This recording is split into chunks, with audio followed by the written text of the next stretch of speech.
আলাইকুম JN cooking and ব্লগের আজকের পর্বটি দেখার জন্য আমন্ত্রণ রইল। আশা করছি কাছে দূরে সবাই অনেক বেশি ভালো আছেন।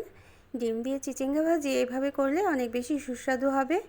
সকালের নাস্তায় রুটি বা পরোটার সাথে এভাবে করে চিচিঙ্গা ভাজি করলে সবচেয়ে বেশি সুস্বাদু হবে। তো আমার আজকের রেসিপিটি যদি ভালো লাগে এবং অন্যান্য রেসিপি ভালো লাগলে চ্যানেলটাকে সাবস্ক্রাইব করে বেল বাটনটাকে প্রেস করে আমার সাথে থেকে যেতে পারেন।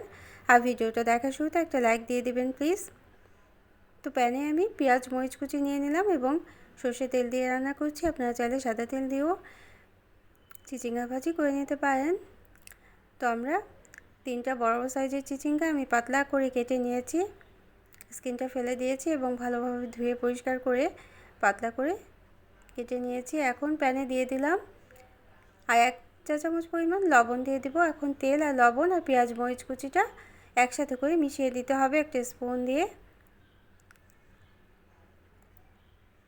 চিচিঙ্গা ভাজি অনেকই সহজ একটা রেসিপি, সবাই করে নিতে পারে। তবে অনেক সময় দেখা যায় বেশি ভাজা হয়ে যায়, পুড়ে যায়, তখন কিন্তু খেতে অনেকটাই ভালো লাগে না। চিচিঙ্গা কিন্তু অনেক তাড়াতাড়ি সিদ্ধ হয়ে যায়, কুক হয়ে যায়, তাই অল্প তাপে এভাবে করে রান্নাটা করে নিতে পারেন। এভাবে করে চিচিঙ্গা ভাজি করলে খেতেও অনেক সুস্বাদু হবে এবং পুষ্টিগুণটাও ঠিক থাকবে।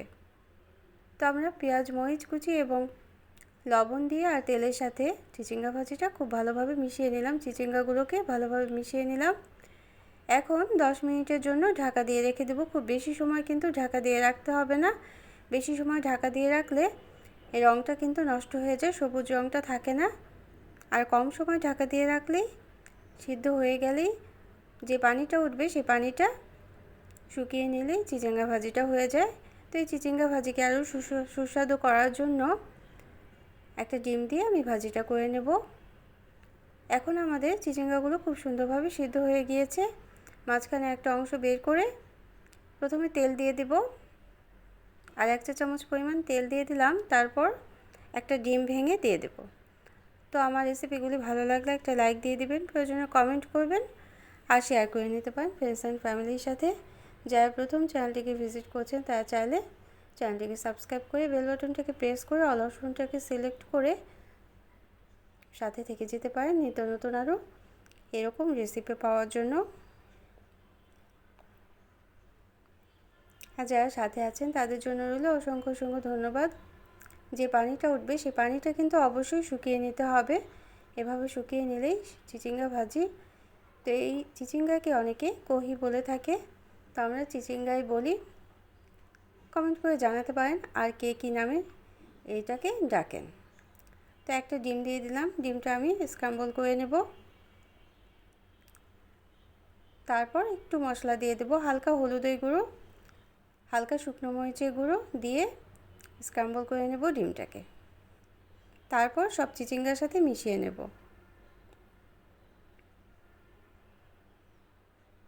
তো এভাবে মিশিয়ে নিলেই কিন্তু চিচিঙ্গা ভাজিটা রেডি হয়ে যাবে। অনেক সহজে একটা রান্না,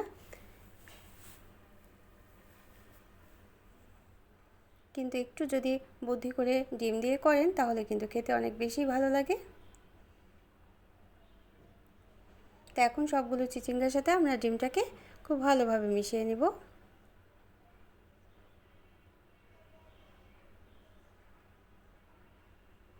তারপর আধা চা চামচ জিরে গুঁড়োও দিয়ে দেব।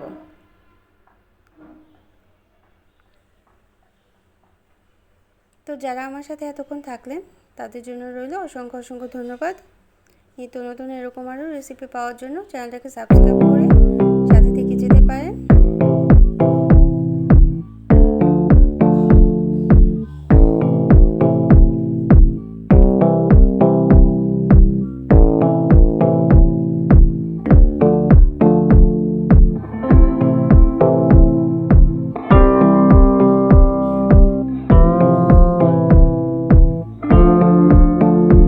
সার্ভ করে